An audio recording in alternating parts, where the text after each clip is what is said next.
La marque de Caïn. Quelle a été la punition secrète qu'il a reçue? Imaginez commettre un crime si grave que sa punition résonnerait à travers toute l'histoire de l'humanité. Et maintenant, imaginez qu'au lieu de la mort, vous receviez une sentence si énigmatique que même les anges n'oseraient en parler. Caïn n'a pas seulement été le premier meurtrier de l'histoire biblique, il pourrait avoir été le premier humain à porter un secret divin. Un secret si troublant qu'il fut délibérément effacé au fil des siècles. La Bible raconte qu'après avoir tué son frère Abel, Caïn reçut de Dieu une marque. Mais le texte sacré ne précise pas ce qu'était cette marque, comment elle fonctionnait, ni pourquoi elle était nécessaire. Pourquoi Dieu ne l'a-t-il pas puni par la mort? Qu'y avait-il de si spécial ou de si terrible dans ce signe? Certains affirment qu'il s'agissait simplement d'un symbole, un avertissement. D'autres pensent que c'était une malédiction vivante, un sceau surnaturel, peut-être une altération physique ou spirituelle visible uniquement par les yeux célestes. Mais, et si la vérité était bien plus obscure, et si cette marque allait bien au-delà du corps de Caïn, et qu'elle était peut-être encore présente aujourd'hui, parmi nous, préparez-vous à plonger dans l'un des secrets les plus dérangeants des Écritures. Car pour comprendre la marque, il faut revenir au tout premier crime de l'humanité, un acte qui résonne encore dans les profondeurs de l'âme humaine. Ce devait être une journée ordinaire. Deux frères présentent des offrandes à Dieu, Abel avec une sincère dévotion, Caïn d'une manière plus tiède, plus détachée. Ce qui semblait n'être qu'une différence d'attitude devient le premier acte de sang de l'histoire humaine. Un acte que Dieu n'a pas empêché. Un silence divin qui ouvre la porte à une question troublante. Pourquoi le Créateur a-t-il laissé se produire le premier meurtre? Lorsque Caïn tue Abel, il ne fait pas que supprimer son frère. Il brise l'ordre établi par Dieu. Il introduit le chaos. Le sang versé crie depuis la terre et ce cri n'est pas oublié. Mais au lieu d'un châtiment immédiat et radical, il se passe quelque chose d'inattendu. Dieu ne foudroie pas Caïn. Au contraire, il lui parle. Il l'interroge. Il lui laisse une chance de confesser. Et quand la sentence tombe, elle défie toutes les attentes. Dieu le condamne à l'exil, à l'errance, à une instabilité éternelle. Mais c'est alors qu'apparaît un élément, encore plus étrange. La marque de Caïn, un signe qui, d'une manière ou d'une autre, le protège. Un meurtrier marqué par Dieu, pour ne pas être tué. Pourquoi? C'est là que naît le premier paradoxe. Le châtiment de Caïn, n'est pas la mort, c'est la survie, une survie maudite. Mais qu'est-ce que cela signifie? Pourquoi permettre à un fratricide de continuer à vivre? Et surtout, pourquoi le protéger? La réponse se cache peut-être dans les silences du texte, ou dans des traditions bien plus anciennes que la Bible elle-même. Imaginez entendre « Dieu lui-même vous annoncer que vous serez condamné à errer pour toujours, sans foyer, sans paix, sans racines. Un exil perpétuel, non seulement physique mais aussi spirituel. Voilà le jugement de Caïn. Mais quelque chose cloche. Ce même Dieu qui, à d'autres moments, puni par le feu et la destruction, choisit ici de laisser vivre Caïn. Il lui inflige une peine qui n'est ni la vie, ni la mort. C'est autre chose. Le jugement de Caïn a une tonalité ambiguë. La marque que Dieu lui impose est présentée comme une forme de protection. Mais contre qui? Si Adam, Ève et Caïn étaient les seuls humains à ce moment-là, qui donc risquait de le tuer? L'existence de ces « autres » suggère quelque chose de caché. Peut-être d'autres peuples, d'autres lignées? S'agissait-il de descendants d'une création parallèle? Ou de quelque chose de bien plus mystérieux? Avant d'aller plus loin, assure-toi d'être abonné à la chaîne, car les prochains épisodes vont plonger encore plus profondément dans des mystères que tu ne voudras pas manquer. Le texte biblique reste silencieux, mais de nombreuses traditions anciennes, apocryphes et gnostiques tentent de combler ce vide. Pour certaines, Caïn n'était pas simplement humain. Il serait le fruit d'une union interdite, un être hybride. Et sa marque ne serait pas un châtiment, mais le reflet de cette origine. Si cela est vrai, alors le jugement divin n'a pas été une simple punition. Ce fut une rupture, une fracture avec le plan originel de la création.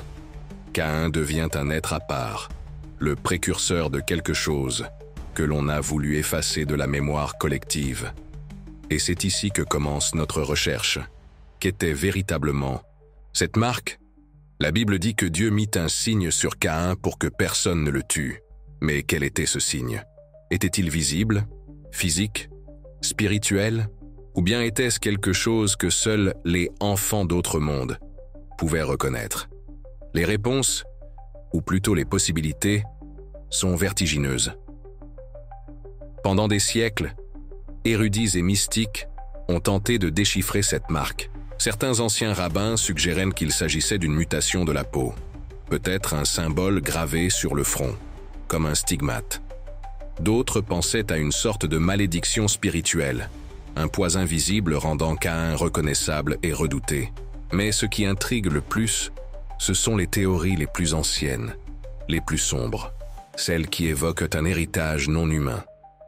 Des textes gnostiques et écrits apocryphes mentionnent que Caïn aurait reçu cette marque non comme châtiment, mais comme rappel, ou même comme sceau, de sa connexion avec des entités déchues. Certains vont encore plus loin et avancent que cette marque serait une sorte de clé génétique, un identifiant signalant que Caïn et ses descendants appartiennent à une lignée divergente, une lignée qui n'aurait jamais dû exister. Si cela est vrai, alors la marque n'était pas seulement un symbole de culpabilité, c'était un code, un sceau d'alliance ou de malédiction originelle, et peut-être une protection contre ceux qui connaissaient la vérité sur ses origines.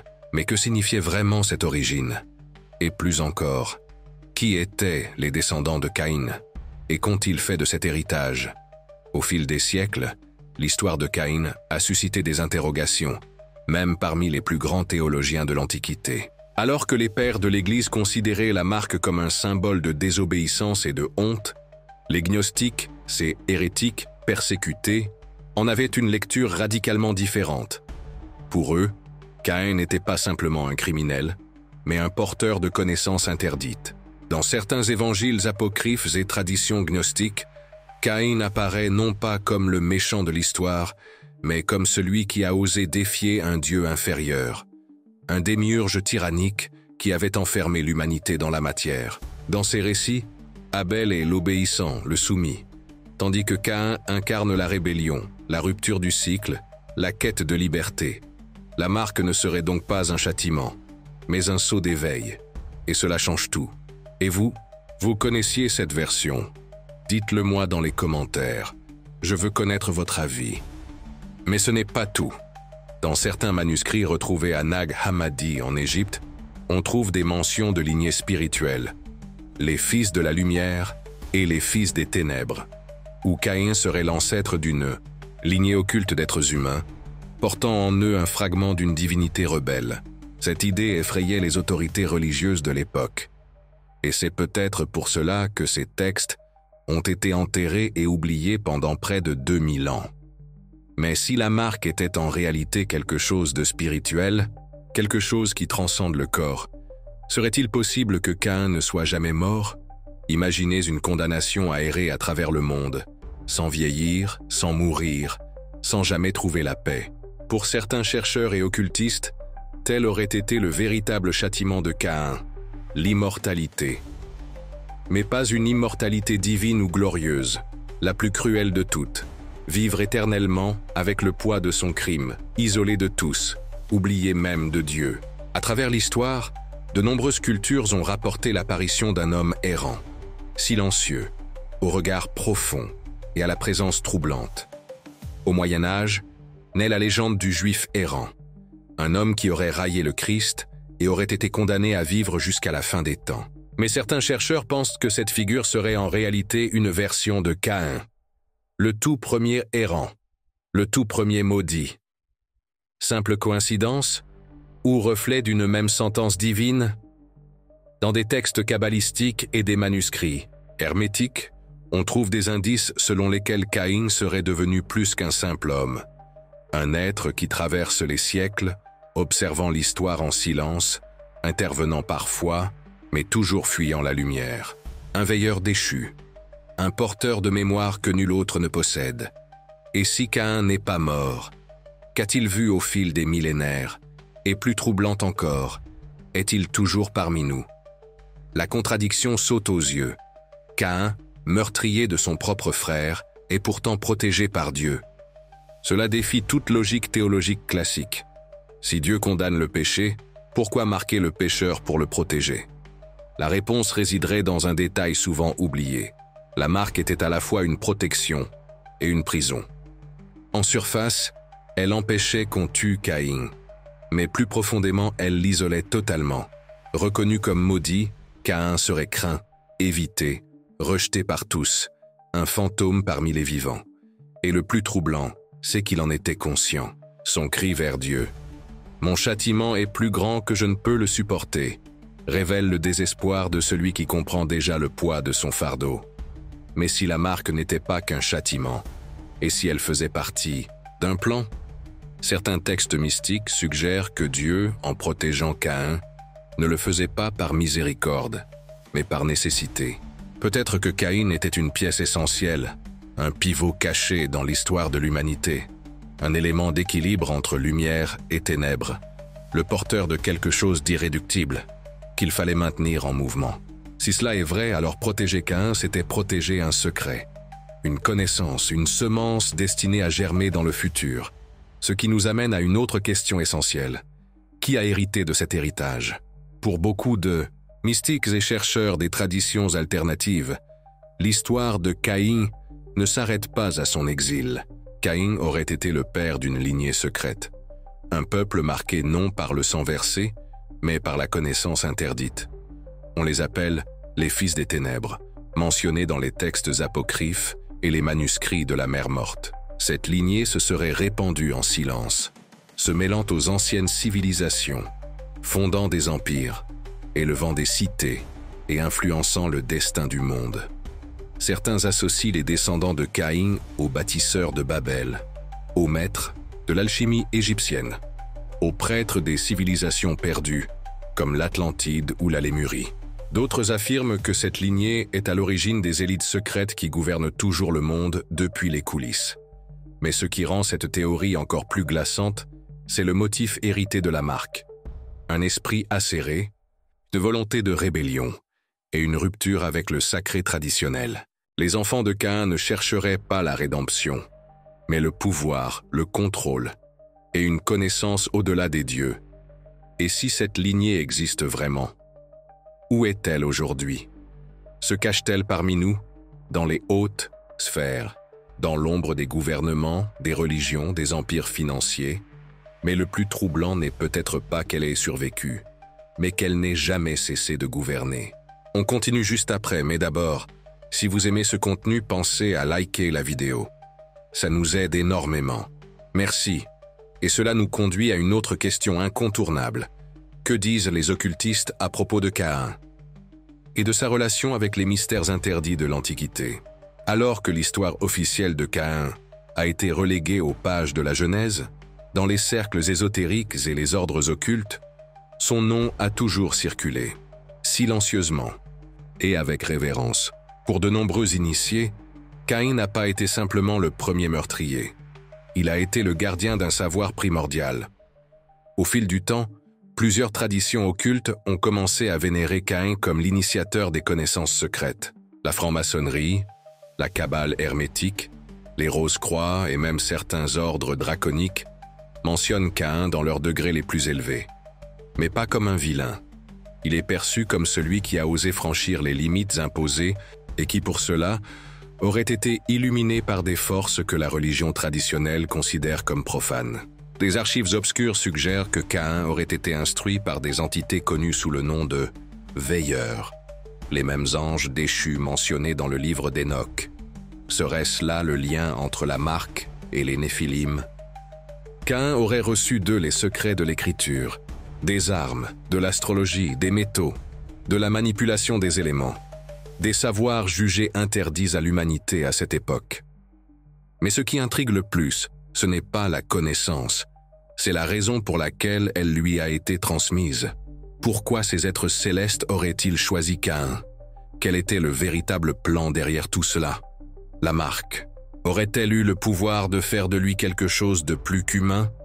Ces questions nous mènent à la connexion la plus controversée et la plus redoutée. Caïn et les archontes. Peu de gens le savent, mais dans des textes gnostiques comme l'Évangile de Judas et l'Apocryphon de Jean, on trouve des références à des entités appelées archontes, des êtres créés par un dieu inférieur, le démiurge, dont le seul but serait de maintenir l'humanité prisonnière dans un monde d'illusions. Ces archontes n'étaient ni des démons ni des anges. Ce sont des forces cosmiques intermédiaires, capables de manipuler la réalité et d'interférer dans le destin des hommes.